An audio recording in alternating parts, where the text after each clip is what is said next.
Hello and welcome to Head Mounted Destinations. This is a podcast about VR and VR game development. We provide our perspective as developers and provide a peek behind the curtain for people who are interested in how VR games are made. I'm Matt, I'm a gameplay programmer, and with me... I'm Carlos, I'm a level designer. Today we're just talking. Today we're just talking about stuff. What type of stuff?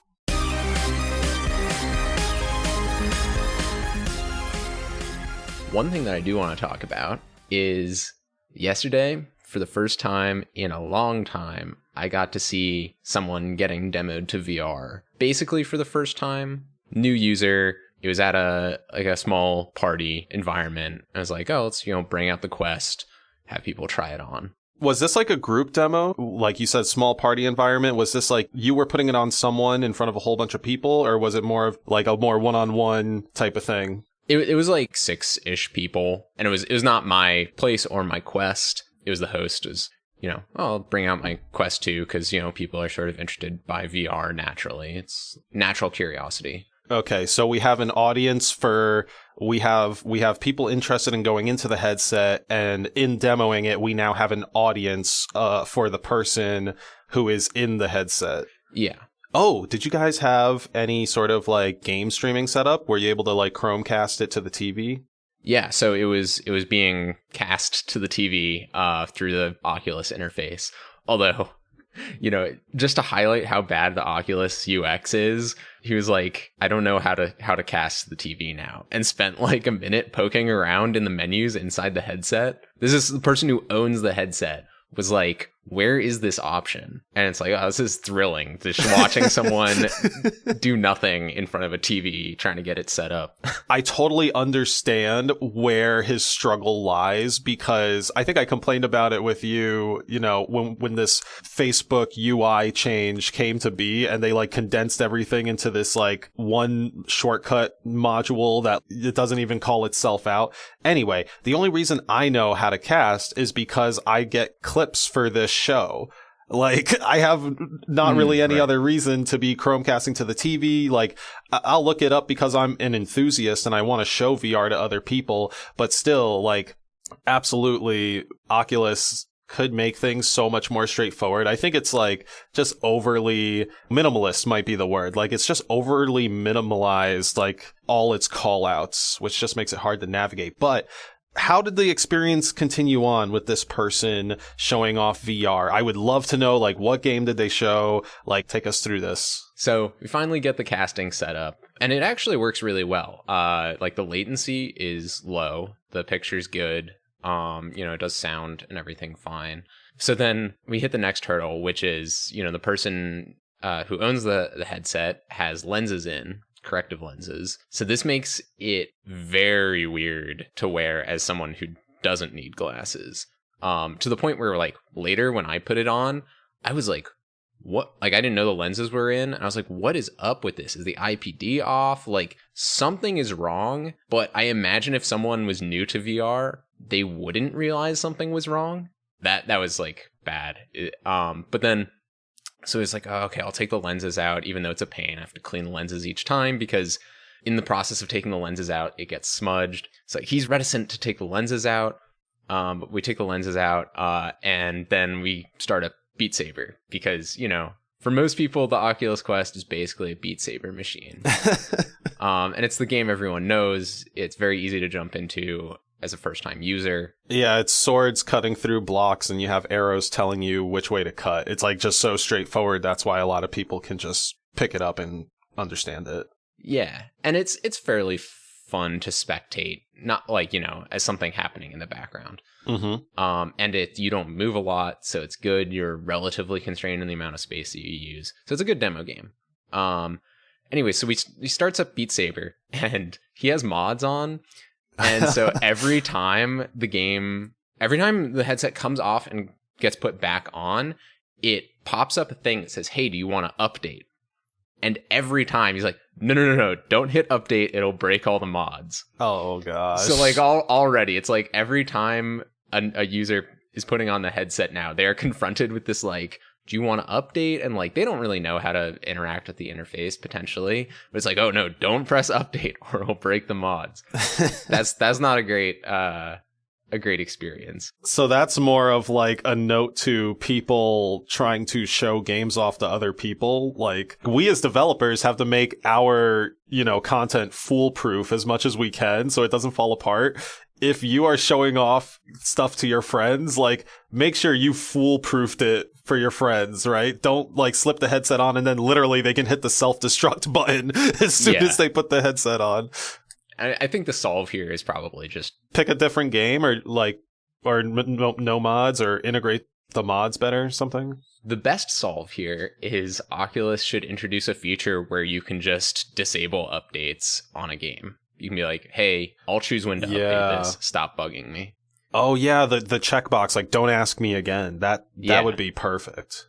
Now, if that doesn't happen, then, the solve here is really on the developer side. It's like, hey, add backwards compatibility with mods or something like that, which is, of course, a tough call because it takes engineering resources and all this stuff. And it is not an easy solve there. Okay, so we get past the self-destruct button and into the game. And there was definitely a point where the guy playing was like, I'm pointing my laser pointer at this menu option and hitting A, and nothing's happening. And we're like, oh no, you have to hit the triggers. He's like, the trigger? He's like, oh no, you're holding the controller wrong. He's like, oh, that makes a lot more sense. Okay, now I am, my finger's over a trigger. But then, like, still to navigate the menus, the guy who owns the Quest comes in and like is holding the controller and like clicking through menu options, using the TV as a guide, which is just awkward, and the person in the headset's just standing there doing nothing. So like overall, it's a very awkward and perilous experience from like, oh hey, like, do you want to try out this headset, to getting into a game of Beat Saber. Well, once he's in Beat Saber, it's fine, playing a song. So it's just like, it really highlighted to me how there's a lot of friction when even just demoing a very simple thing. Yeah. I don't know. I think that's like a very important role that VR needs to fill right now, is the like evangelist, like, oh, hey, you have a headset. Can I try it? In like a casual social situation. I think there needs to be a lot more consideration towards that. Yeah, like Zuck needs to compose some glass boxes that have like straight up like living rooms inside of them, like it's some sort of Westworld type lab where they're just having a headset and like 6 people in a circle and they're all trying to try it out in different ways. That's not a bad idea because, Riot for a long time, I don't know if they still do this, but they have mock-ups of like internet cafes in their studio. Because it's like League of Legends is played a lot in these sort of gaming cafes in Asia. Right. So they had mock-ups of that kind of environment in the studio. What do you mean by mock-ups? As in like a model or like... No, like a room with computers that's laid out in the same way. Oh. With like similar types of machines. And like as an employee, you could like play the game there on those machines in that environment. Because you get a feel for like, wow. People around you, what the atmosphere is like. That reminds me of AAA studios generally do this, or, whatever studios have the funding for this will do this, where they have a, like, home entertainment system with, like, the biggest TV, the best, like, speakers, and the directors will, like, run, they'll play the game with that type of setup. And that, to me, reads like what Riot is doing, but it's like, 2 very different audiences. Like, I guess, like, let's take Sony, for instance, right? If they're doing this for Uncharted, they know people are going to be in their living room and, like, trying to get this, like, big cinematic movie experience. Whereas, like, League of Legends, they've recreated the net cafe environment because that is either their target audience or it just became, like, the audience that responded so well to their game. Is that right, you think? Yeah, and I mean... This is not uncommon, right? Even at Servios, when they were focusing on arcades and location-based entertainment, had a mock-up of a arcade cell in the back where, you could go and test, because it had a fairly peculiar setup with the Vive and the lighthouse trackers in the front and the weird reflective glass. So I think it's not unusual to have test environments, but yeah, when you talk about also having like the social environment tested, where it's like, 6 people sitting around chatting, and also the headset is being passed around, and you don't want someone to have to chaperone the whole thing. It should be fairly autonomous. That would be a good thing to test. And they do give some nods to that. They have a demo mode in the Quest, where you can I think set which games can be played, or disable the settings menu. I don't know. It's some functionality, but that's disregarding the friction in the UX of introducing it to people. Don't have these self-destruct buttons. Yeah, there's already a natural problem in there. Don't ask your users then to just kind of figure it out on your own. No, you are Oculus/Facebook. Go ahead and put in the money and focus that you need, and resources, obviously, money, resources, focus, whatever, that you need to just start at least addressing this problem. Yeah. Besides the fact that Oculus could do better, I think this also highlights how there's maybe a niche for developers to fulfill here that's Beat Saber. Okay, so why is Beat Saber so popular? It's a simple mechanic. It's a very kinetically pleasing and straightforward thing, right? You're just making your arms move horizontally or vertically, and you've kind of chopped something with a sword at some point in your life, or at least, pretended to do so. Yeah, I think a huge part of it is the mechanics are straightforward and they are kinesthetic. I think also the kinesthetics look cool. It's totally possible to make a game that has simple kinesthetic mechanics, but you don't look good doing it. And that is going to cause people to not want to try it in a social environment. Mm-hmm. I think also the musical component is maybe a factor where it's music drives the feeling of a game a lot of the time. Because there's so many emotions wrapped up in music, and having a wide music selection means that people can set the tone for themselves. I think that's a factor. I think the factor that you can replay levels in a very controlled way and have try to beat this person's high score is totally a factor. Right. And, so there's all these things. Not a lot of games hit all those checkboxes. It's hard to think of other games that demo really well in that social environment. Well, I guess what I'm really sort of coming around to is right now, the only games I see demoing well in the environment that you described, which is a small party environment, would be arcadey titles. The music rhythm part of it is perfect because it's already a party as is. People love music at parties, so you're kind of killing 2 birds with 1 stone there. But I see something like Half-Life Alyx being cool for the individual, but not being cool for the audience watching the player. And I think that is, like you said, because there are no body motions that really feel, I guess, relatable or dynamically translate to people from the outside. Whereas with Beat Saber, depending on how loosey-goosey the player is feeling, you've got people doing the little T-Rex chop versus the people who are really into it going full lightsaber swings or whatever. People will see that, whatever spectrum of motion there is, and be oh, that seems kind of at least intriguing.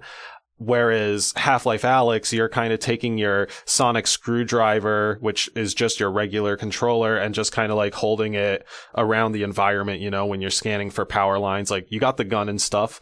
So maybe there are some actions there that read as a little bit appealing, but I think it's such a variety of actions. And if the people don't have the context from the outside, they won't get some sort of continuous story or grounding as to what you're doing from the outside world sort of thing. Meaning with Beat Saber, you're always seeing the chopping, and the chopping is really easy to understand. Whereas if I was looking at someone playing Half-Life Alyx without watching the stream and just looking at their body, I may not be able to tell when they're doing a sonic screwdriver bit versus upgrading their gun versus picking a new weapon versus shooting a zombie or hitting it with a bucket. So that's really interesting you bring that up.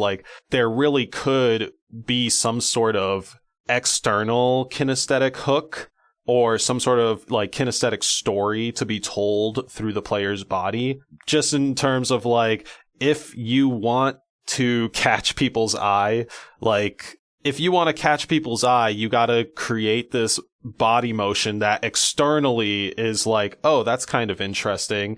And can be kind of read. So like for now, Beat Saber and actually maybe Pistol Whip works here a little bit. Pistol Whip is a good example. So you're always like holding your controller like a gun, like straight forward, right? And then you bring it to a direction to reload, which can be read pretty well because you're just like switching from like gun pose to like bringing your hand down and back up. And then the Pistol Whip itself is you like hammering on something in front of you. Besides the dodging and stuff, which all of these are still very like primal, sort of like readable kinesthetic motions from the outside looking in. Like if you saw someone playing Pistol Whip at an airport, one, probably don't want to play Pistol Whip at an airport. I don't know how it looks from the outside. But two, people would probably understand, oh, okay, this guy's shooting a gun, he's ducking. Oh, people are probably shooting at him and he's ducking and shooting back, right? They may not understand that there's a track and you're dodging walls, but they are able to kind of connect a story in their head because you have these like body motion kinesthetic building blocks that are readable to our monkey brains. Yeah, I think you're totally right. And other examples I can think of are like Space Pirate Trainer, where it's like, he's clearly dodging something and, I guess pointing and shooting. Definitely like the dancing around dodging stuff aspect of that is pretty readable.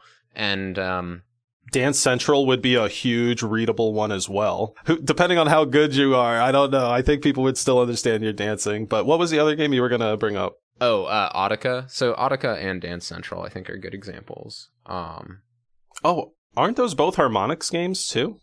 Is Dance Central harmonics? Yes, definitely. Then yes. Cool.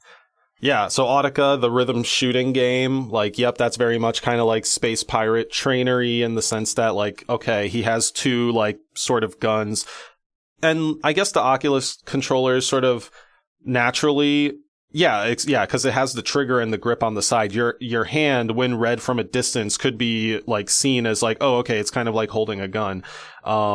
And with Dance Central, obviously you're moving your entire body and trying to match these poses that the dancers are doing. So like people from the outside can read, oh, okay, that person is playing a dancing game. Oh, okay. And the whole time you're doing the dancing. The outside bit is when you're like checking your cell phone or something like that. And I think that could still be read pretty well. I wonder how Until You Fall would read.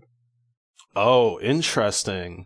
I think it could be easily read. And I'm saying this just thinking that, like, we've talked about the gestures being very wide and dramatic.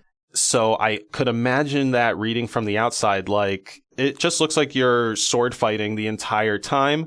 But, like, you're going to clearly be moving your controller. Like, you'll see someone positioning their controller for a block. And then after that, they'll, like, swipe it, like, several times. So I think that's like pretty readable. I don't know if it's going to look good. I don't know if any of this looks good. Half the time we see it on TikToks as like people being like, what's this goofball doing? Like from outside the headset. No, actually, on that note, we're going down this route of like, does this thing read well with no context? Mm-hmm. And from that point of view, I don't actually think Beat Saber reads very well. Like it is not clear what someone is doing when they're playing Beat Saber if you're not seeing their screen. Like, it kind of looks like you're, like, running in place, almost, a lot of the time. Or, like, it does not read as swinging swords. Okay. The reason we can pick it out in a video is because it's very distinctive. And we're like, oh, that's Beat Saber. That's someone playing Beat Saber. But if you don't have that information beforehand of what that looks like, it doesn't read very well. So I think, Until You Fall is the same thing, where it wouldn't read as sword combat, potentially. I would just be like weird flailing. I still think it looks interesting. Definitely weird flailing. Like both Beat Saber and Until You Fall, when someone's playing it, you're like, they're doing something. Maybe I want to see what that is. So it's not uninteresting like a lot of slower paced VR games can be, where it's like you're basically just standing around limply pointing a controller at something. Yeah. Just to wrap up the like demoable games thing, I didn't get a chance to try this out at this party I was at, but there's a couple of games that bring in outside spectators. There's like a puppet theater game, and some like 1v4 games where the person in VR is a big monster and then people are on game pads playing little characters. There's a couple of games along those lines. Yeah, I didn't get to try any of those out. Oh man, yeah. I think you're talking about Puppet Fever and maybe a game like Acron, like squirrels versus a tree or something. Yeah, there's definitely a couple of those, like the Yeah. person in VR is a big creature that you're trying to either hide from or fight. Yeah, it's definitely a genre that I think is going to like catch on as we get past this like friction. I think, it's really funny that we're talking about this because I think those games are totally attuned to that environment, but the headset, like the sort of like introducing VR to other people in a casual way is like such a friction point that it's hurting these games from like getting utilized and or being the gateway for VR. I'm not sure, actually. I think the friction is there, of course. But people are trying it on to play Beat Saber. I think the friction point that is stopping these sort of VR versus non-VR type games is that there's extra friction beyond the headset. For a lot of these games, they don't have a phone app. Right. Puppet Fever does. But also, I remember we tried that out, and it was a huge pain to get everything connected. Yeah. Like, so much friction in addition to just like, is the headset working? But like a lot of these games where, I'm trying to evade someone who's in VR, like that needs to have a phone app, but they're all distributed as a game that you start on your PC, stream to your headset and then plug in gamepads or have wireless gamepads. And that's like, no one is going to play that. Are you kidding me? Unless you have a very specific setup. It needs to be the headset is running the game, and then you download a phone app, or even better, play in a browser on your phone, and then that connects to the game that the headset is hosting. That is the absolute essential minimum to get these things to be more popular. But I think if that friction was removed, if it was really easy, if it was Jackbox easy, right, to get into a game where you literally just go to a URL that's displayed on the screen and type in a 4-letter thing, and then you're connected and you're playing. If it was that easy, I think we would see more of these party-style games played on the headset. Yeah, definitely. That would just... I think we would get like a whole gaggle of people itching to get into VR if things were that easy to play with it. Yeah, and I think it's not difficult to do that technically. You just have to be thinking about it from the start.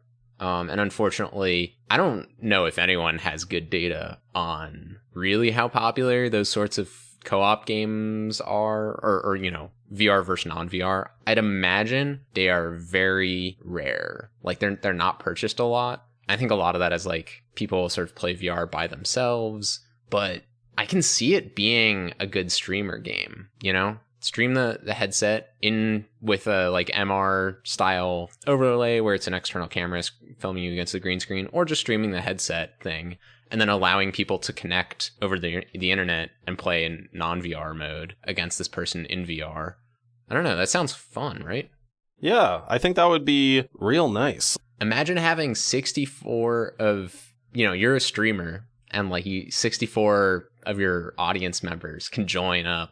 And they're all playing not in VR, and they're like ganging up against you, and like you're defending against them or whatever. Yeah, or like you're now like half and half. It's like here's me and my like my stream supporters. Here's like the other team who's like my supporters on the stream, but we're just playing against each other. Anything like that. It also could be like just like cool, wacky, fun stuff. Like, who knows? Like, I'm thinking like T for God, right? But with like 64 viewers and players, audience members, whatever, right? Doing things like picking what floor is going to generate next, what hazard is going to come in. Like, is the next room going to be like a laser maze that I now have to kind of navigate my way through in VR? Or is there going to be a big robot that I got to like shoot a bunch? Or is it going to be a nice vista?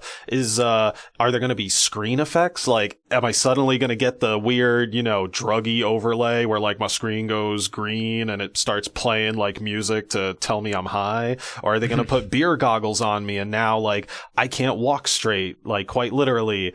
All of that sounds like really like fun and broad stroke accessible, which would be amazing at this point. I think it would definitely help to get like a lot of eyes on whatever games are doing that, but just VR in general. And as always, until we reach a really big, install base, we need more eyes on VR. Yeah, I mean, that seems like the perfect thing to basically have people be participating, watching and then participating, and then being like, man, this looks fun. I should get a headset. Like, oh, it's only $300. Yeah, I'll buy it for myself for Christmas. Bam. Another person in VR. Exactly. And then, of course, it's up to, we got to keep them playing VR. We got to respect tie-dye and all this stuff. But yeah, I think that would go a long way. The final thing that I wanted to talk about in terms of like games in this demo environment, that kind of thing, is I was trying to think of like what games could you play if you had 2 headsets? And the only one that came off the top of my head was Blast On. That seems like it'd be really fun, right? Oh, yeah, that would read so well. But didn't Space Pirate Trainer come out with that expansion, Space Pirate Arena? Yeah. I could see that being cool, but it also takes... Actually, no, it takes like too much space. Yeah. It would be like, okay, we have this basketball court here. And you need everyone to be in the headset. True. Well, right? Because I mean, the fun of Blast On is you can literally set up the spaces opposing each other, and then 2 people can go in, and everyone else. And they're shooting watch at each other, and you can tell they're dodging and stuff. Yeah, that would actually be so cool visually, just outside the headset, watching them basically, 1-to-1 mirroring the motions in game. You don't even need to stream to the TV at that point. We're gonna have to try to set that up next time I come out to California. Yeah. I always bring my headset, my Quest anyway, so like might as well just play it and set up this cool 1v1. Oh man, that's what we're fucking talking about with hypersports, y'all. Like, it's just gonna be like, oh, they're just like dodging and shooting in real life, and then it's like big bullets, shotguns, I'm throwing my fucking shield at you, get donked on the head. Hypersports, take me away. Damn, I kind of want to play Echo Arena. I could also see multiplayer Beat Saber working in that environment. They're just standing like next to each other or whatever and playing the same And it's like song. synchronized. If they're not playing the same difficulty, then it's not synchronized movement. Otherwise it is. Right. Path of the Warrior, do you think that would read well? And or Creed? Ooh. I could see, Creed PvP. I can see Creed breaking some headsets. People start stepping forward. Yeah, broken TVs, broken headsets, broken faces. Like... Yeah, broken jaws. Oh gosh. At this party, the play space was right in front of the TV, and I could feel the anxiety of like, okay, like take a step back, like just okay, I think you're far enough away. I mean, like, if you don't own VR, you can go to the subreddit VR to ER, and after like 10 posts, you too will have this anxiety of anyone playing VR next to a television is going to result in either them like dolphin diving into the television or punching the television. One way or another, that TV's not staying on the wall.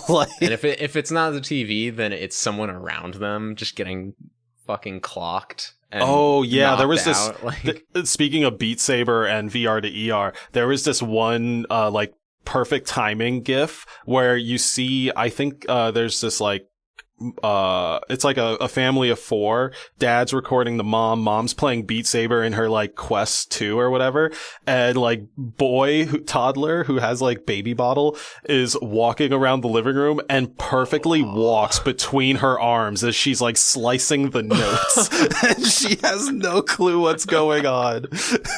And it's like the yes no yes. Okay, so to wrap up, to look back at what we've talked about, people are still demoing VR. Most people don't have a VR headset. They get an occasional introduction to the technology. We need to stay mindful as developers, and, Oculus needs to stay mindful as a platform creator of this like first time user experience where it's not, I just got a headset. It's, I'm trying on a headset for 3 minutes. I think like, we used to be super mindful of this 2 years ago when VR was like first rolling out. But now I feel like there's kind of an assumption that, all users have this shared understanding of game language and are familiar with VR. And I just don't think that's the case.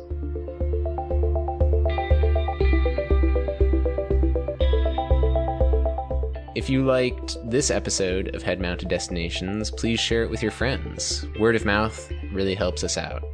To get notified about new episodes, go to headmountedpodcast.com and sign up for our email list. You can listen to the show on YouTube, Spotify, Stitcher, or Apple Podcasts. If you'd like to discuss this episode, or if you want to suggest future topics, you can visit our subreddit, reddit.com/r/headmountedpodcast. Thank you for listening, and we'll see you at the next Head Mounted Destination.